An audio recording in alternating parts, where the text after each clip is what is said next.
जय हिंद बच्चों, आप सभी का स्वागत है परीक्षण 26 पर। इसके पहले 1 से 25 तक का वीडियो अपलोड कर दिया गया है, आप जाकर के उन्हें देख लीजिए। और आने वाले परीक्षण के लिए आपको चैनल को सब्सक्राइब करना पड़ेगा। यहाँ पर 7 सही 7/50 है। 7 क्या है? एक पूर्ण संख्या है। अब हम इसको देख लेते हैं कि 7 और 7/50 को हम दशमलव के रूप में किस तरह से लिखते हैं। माने 50 जो है भाग देगा 7 को, तो यहाँ पर दशमलव लगेगा, तब जाकर के क्या होगा, यहां पर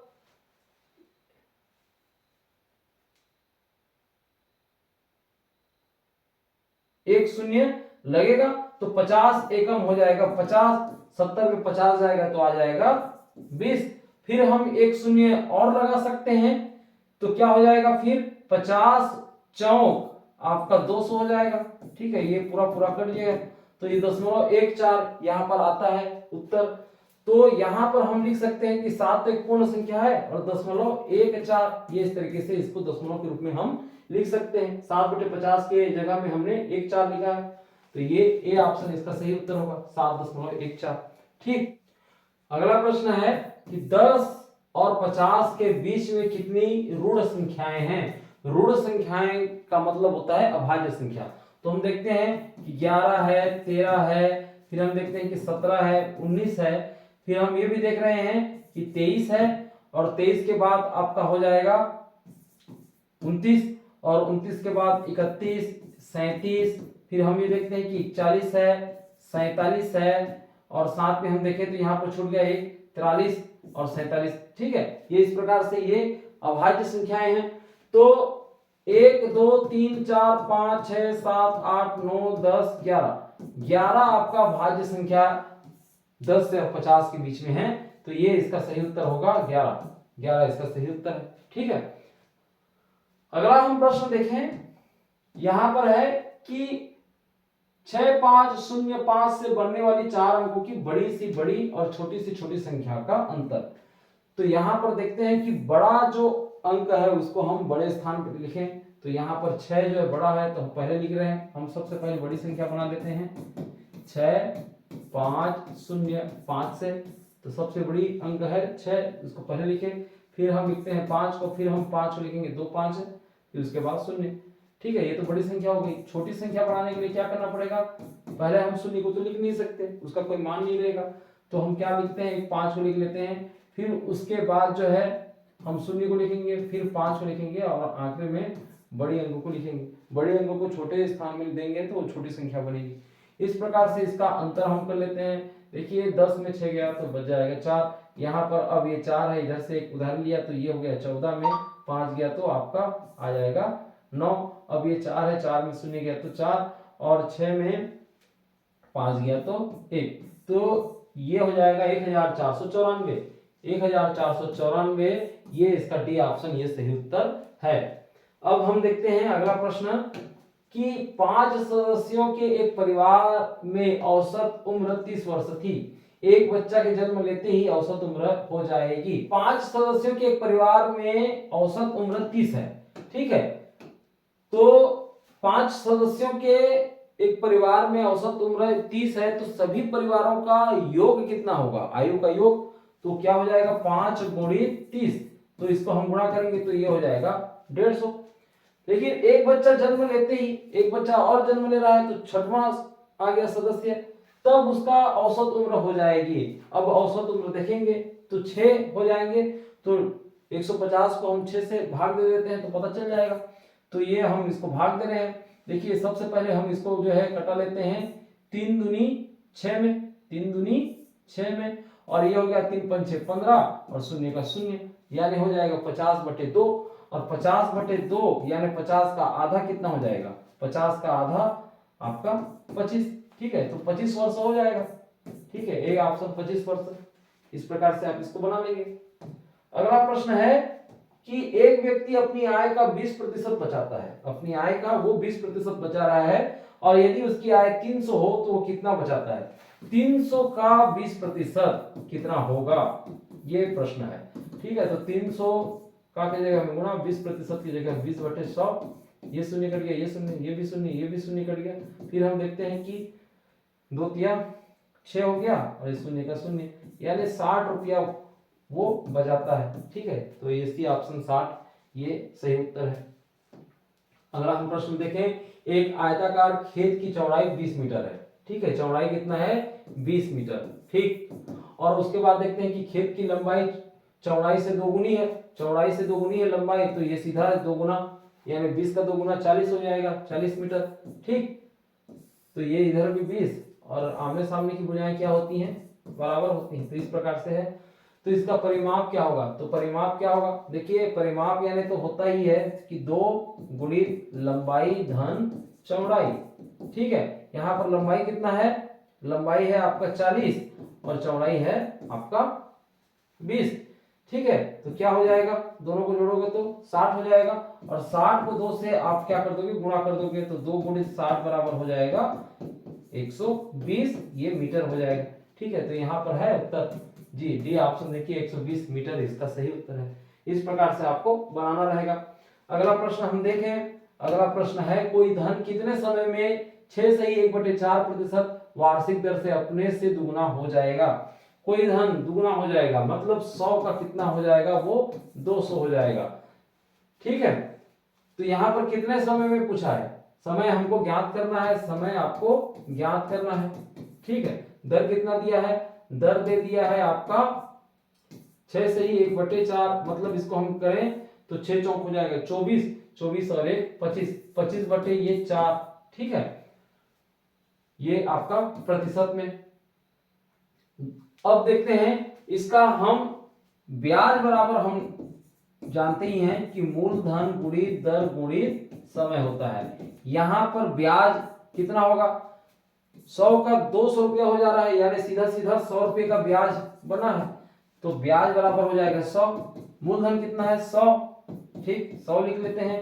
दर की जगह में क्या लिखेंगे 25/4, और यहाँ पर प्रतिशत है तो आप उसको जो है 1/100 के रूप में भी यहाँ पर लिख सकते हैं। समय, समय को हमको ज्ञात करना है तो समय को हम समय जैसे लिख लें। फिर ये हल कर लेते हैं इसको, देखिए 100 कट गया, 100 कट गया। ठीक, और हम देख पा रहे हैं कि एक तरफ हम यदि समय को रखते हैं तो इधर है आपका 100 और ये 25/4, इसको इधर पक्षांतर करेंगे तो क्या हो जाएगा 4/25 हो जाएगा। 25 से कम 25, 25 चौक हो जाएगा आपका 100, तो ये हो जाएगा 4 चौक 16, 16 ये वर्ष होगा, तो 16 वर्ष है यहाँ पर। जी हाँ, ये ऑप्शन देखिए 16 वर्ष है, इसका सही उत्तर है।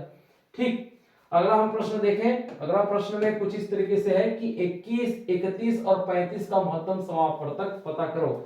यहाँ पर आप देख पा रहे हैं कि 21, 31 और 35, इसमें जो 31 है वो क्या है, अभाज्य संख्या है, तो कोई ऐसी संख्या नहीं होगी जो इन तीनों को जो है काट सके 1 और 31 के अलावा।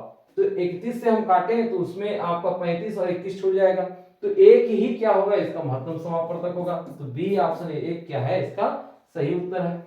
यहाँ पर देखते हैं कि निम्नलिखित में से कौन सा अधिक कोण है। 90 अंश से जो बड़ा होता है उसको बोलते हैं अधिक कोण। तो यहाँ पर है 90 अंश से बड़ा कोण, यहाँ 135 है और 180 है, लेकिन आपको बता दें कि 180 अंश जो है ये होता है सरल कोण। तो कहने का मतलब यह है कि अधिक कोण किसको बोलेंगे, 90 से अधिक और 180 से कम।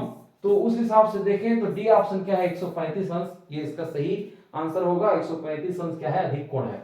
ठीक है, और बाकी जो 80 है ये न्यून कोण कहलाएगा और 90 अंश जो है सम कोण कहलाएगा। ठीक, अगला जैसा प्रश्न है, अगला प्रश्न में हम देखें तो मेरे पास 100 का नोट था, मैंने 40 रुपया खर्च कर दिए, कुल कितना भाग रुपये बचे गए।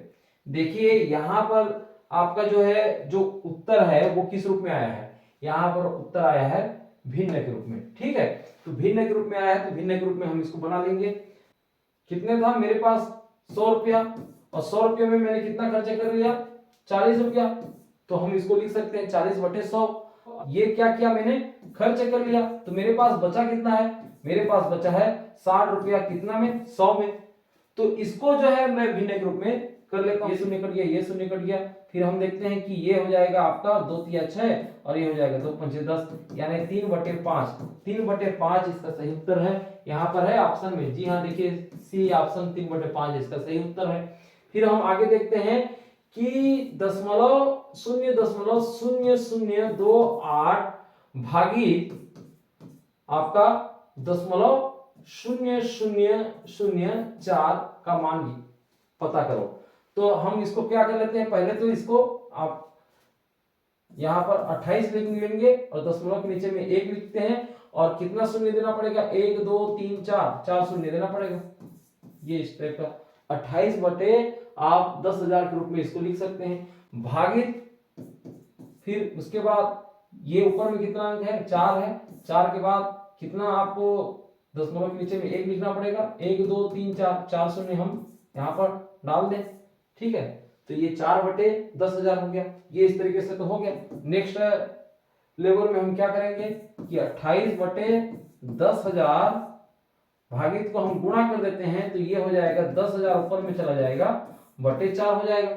फिर ये 10,000 कट गया, ये 10,000 कट गया, 4 एकम 4 और ये हो जाएगा 4 सत्ते 28। क्या उत्तर आ जाएगा आपका, 7 उत्तर आ जाएगा। तो 7 है यहाँ पर। जी हाँ, देखिए ये भी ऑप्शन 7 ये इसका सही उत्तर है। ए तथा बी एक कार्य को क्रमवार 20 और 30 दिनों में कर सकते हैं। दोनों मिलकर के उसे कितने दिनों में कर लेंगे।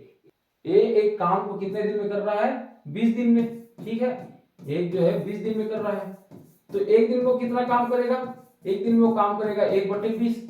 ठीक, 1/20 काम करेगा। उसी तरीके से बी जो है कितने दिन में उसको खत्म कर रहा है, 30 दिनों में। तो 30 दिन में ये खत्म कर रहा है, तो एक दिन का काम उसका क्या हो जाएगा, एक दिन का काम हो जाएगा 1/30। यदि दोनों मिलकर के इस काम को कर रहे हैं, दोनों यदि उस काम को कर रहे हैं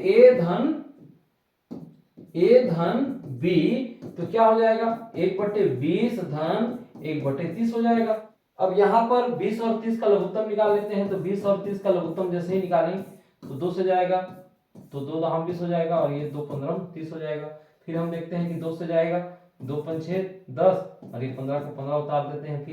फिर जाएगा 3 से, ये 3 पंछे 15, फिर हो जाएगा 5 से, 5 एकम 5 5 एकम 5, तो 5 से 15 15 दूनी हो जाएगा 30 और 30 दूनी हो जाएगा 60। यानी लघुत्तम आ रहा है इसका 60। 20 में कितने बार में कट रहा है 60, ये 3 बार में कट रहा है, तो 1 का गुणा हम 3 के साथ करेंगे तो 3 एकम 3 हो जाएगा। फिर उसके बाद देखते हैं कि 30 जो है 60 को कितने बार में काटेगा, 2 बार में काटेगा। उस 2 का गुणा हम 1 के साथ कर देते हैं तो 2 एकम 2 हो जाएगा। यानी हो क्या जा रहा है यहाँ पर हो रहा है आपका 5/60। हम इसको जो है कटा लेते हैं, 5 एकम 5 5 बारह 60। यानी वो दोनों मिलकर के यदि काम कर रहे हैं एक दिन में, तो कितना काम कर रहे हैं, 1/12। यदि पूरा काम को यदि वो करें तो कितना दिन लगेगा, पूरा काम यदि वो करते हैं तो ये 12 दिन फिर लगेगा। ठीक है, तो यहां पर जो सही उत्तर आ जाएगा वो क्या होगा, 12 दिन। डी ऑप्शन क्या होगा, 12 इसका सही उत्तर होगा। एक दिन में वो 1/12 काम कर रहे हैं तो 12 दिन में पूरा काम करेंगे। ठीक है, इसलिए 12 दिन होगा। अगला प्रश्न है कि 2 रुपये के कलम को 2.25 रुपये में बेचने से कितने प्रतिशत लाभ होगा। 2 रुपये के कलम को 2 रुपया इसका क्या होगा, ये है आपका क्रय मूल्य। 2 रुपया क्या है, इसका क्रय मूल्य। और उसको बेचा कितने में जा रहा है, उसको बेचा जा रहा है 2.25 रुपये में। 2.25 रुपया कहने का मतलब होता है 2.25। मतलब यहां पर देखें तो 2 रुपया और ये 25 पैसा को हम 2.25 रुपया कहेंगे, तो ये विक्रय मूल्य है। ठीक, तो लाभ होगा। क्यों लाभ होगा, क्योंकि विक्रय मूल्य ज्यादा है। और कितने का लाभ होगा, 2 रुपये 25 पैसे में 2 रुपये को हम यदि घटा दें तो 25 पैसा क्या होगा, इसका लाभ होगा 25 पैसा या 0.25 रुपया जो है इसका लाभ है। तो 0.25 कितने में 0.25 का लाभ है 2 रुपये में, तो इसका प्रतिशत लाभ कितना होगा, तो सीधा हम 100 से उसका गुणा कर देंगे। तो हम देख रहे हैं यहाँ पर क्या होता है कि 2 एकम 2 और 2 पंचे 10 और 0 का 0। यानी हम यहाँ पर जब गुणा करते हैं 25 और 5 को तो क्या हो जाएगा, 5 पचे 25 का 5 हाथ में आया 2 और हो जाएगा 5 दूनी 10 और 2 हो जाएगा 12। और ये जो 0 है उसको हम यहाँ पर पीछे हम डाल दें। अब हम देख रहे हैं कि दशमलव के बाद 2 अंक है 1 और 2, तो यहाँ पर हमको दशमलव लगाना पड़ेगा। तो ये हो जाएगा आपका 12.50। तो 12.50 को हम किस रूप में लिख सकते हैं? यहाँ पर तो देख रहे हैं कि 12 है और 1/2, 1/2 को हम किस रूप में लिख सकते हैं? 0.5 के रूप में हम लिख सकते हैं। ठीक है, तो यहाँ पर ये ए ऑप्शन ये क्या हो जाएगा? इसका सही उत्तर हो जाएगा। ठीक, अगला हम प्रश्न देखें तो क्या है प्रश्न कि 15 भागित कोष्टक में 6 गुणित 5, 15 भागित कोष्टक में 6 गुणित 5, तो ये हो जाएगा 5 31।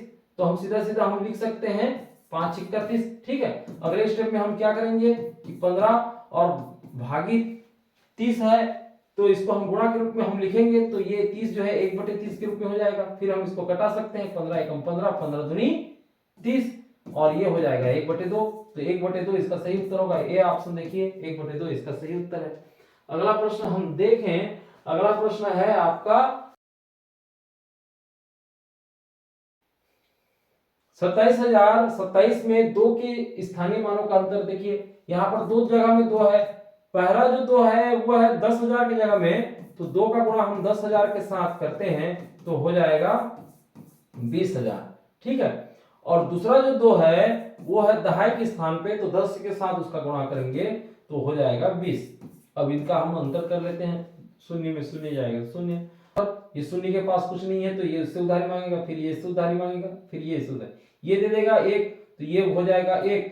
अब ये हो जाएगा 10, 10 फिर इसको दे देगा तो ये हो गया 9, और फिर ये 10 जो है इसको एक उधारी दे गया तो ये भी 9 हो जाता है, और ये 10 में फिर 2 गया तो फिर हो जाएगा 8। यहाँ पर 9 बचा है तो 9 लिख लेंगे, यहाँ पर 9 बचा है तो 9 लिखेंगे, यहाँ पर 1 बचा है तो 1 लिखेंगे। 19,980, यहाँ पर देखिए ए ऑप्शन 19,980 है, तो ये इसका सही उत्तर होगा।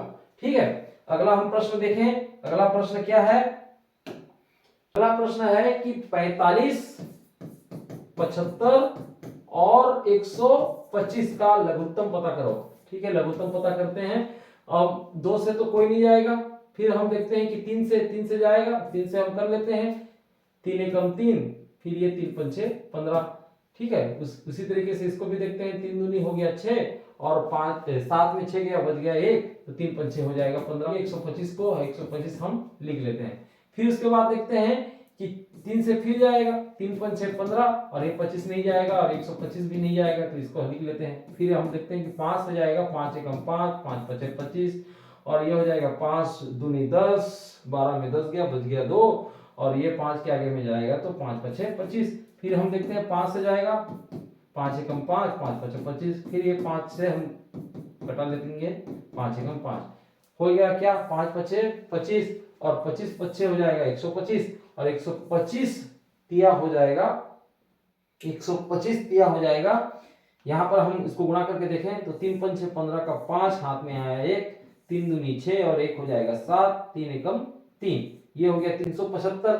फिर हम देखते हैं कि 375 को फिर 3 से हम गुणा करेंगे तो क्या हो जाएगा, 3 पंचे 15 का 5, हाथ में आया 1, 3 सत्ते 21, और 1 हो गया 22, हाथ में आया 2, और 3 तिया 9, और 2 हो जाएगा आपका 11। तो ये हो गया आपका 1125। यहाँ पर है 1125, जी हाँ, ये डी ऑप्शन देखिए 1125 इसका सही उत्तर है। इस प्रकार से आपको बना लेना है। आगे हम देखते हैं कि 17 को 19 बार जोड़ने से क्या योगफल प्राप्त होगा। 17 को 19 बार जोड़ना यानी 17 गुणित 19। अब देखते हैं इसको गुणा करके, तो 9 सत्ते 63, हाथ में आया 6, फिर हो जाएगा 9 एकम 9, और 6 आपका 15। ठीक, उसी तरीके से 1 का गुणा हम 17 के साथ कर देंगे तो ये इस प्रकार से 17 आ जाएगा, 3 का 3, 7 5 आपका हो जाएगा 12, हाथ में आया 1, 1 1 2, और 1 हो जाएगा 3, 323। 323 है यहाँ पर, जी हाँ, देखिए बी ऑप्शन देखिए 323 इसका सही उत्तर है। इस प्रकार से आपको बना लेना है। अगला प्रश्न है 96 भागित 12 भागित 8 का मान होगा। 96 भागित 12 भागित 8, ठीक है, तो क्या हो जाएगा इसका उत्तर? 96 को 96 लिख लें, भागित का भागित कर लें, और ये 12 भागित 8 को हम कर देंगे 12/8। अगले स्टेप में करेंगे क्या, अगले स्टेप में हम 96 और भागित को हम गुणा के रूप में जैसे लिखते हैं, ये 8 भागित हो जाएगा 12, या 8/12 के रूप में हम इसको लिख सकते हैं। ठीक है, अब पहाड़ा पढ़ते हैं। 12 एकम 12, 12 अट्ठे 96, ऊपर में आ गया 8, गुणित 8, 8 अट्ठे हो जाएगा 64, तो 64 इसका उत्तर होगा। देखिए डी ऑप्शन 64 इसका सही उत्तर है। ठीक है, अगला प्रश्न है, अगला प्रश्न क्या है कि प्रथम 4 प्राकृत संख्याओं का योगफल बताइए। प्रथम 4 प्राकृत संख्या की शुरुआत ही 1 से होती है, 1 2 3 4, ये प्रथम 4 प्राकृत संख्या है, इनका योग कितना होगा? तो 4 3 7, 7 2 9 और 1 हो जाएगा 10, 10 है इसका उत्तर। तो देखिए बी इसका 10 इसका सही उत्तर है। इस प्रकार से आप बना सकते हैं। तो बहुत इजी रहा आज का क्वेश्चन। इसी तरीके से आप हमसे जुड़े रहिए और आगे भी परीक्षण का लाभ उठाइए। हम मिलते हैं नए परीक्षण में।